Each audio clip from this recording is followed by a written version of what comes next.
على شكوى مقدمة إلى الفرقة الإقليمية للدرك الوطني بمسرقين مفادها وجود عصابات تقوم بالسرقة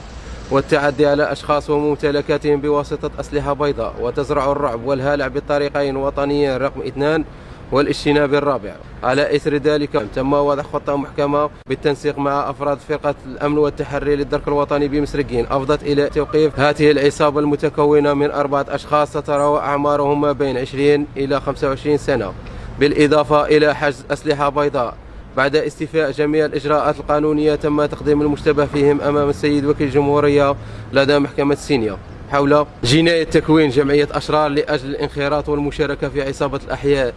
مع الإخلال بالأمن والسكينة العموميين، إقلاق راحة السكان وجنحة السرقة باستعمال القوة.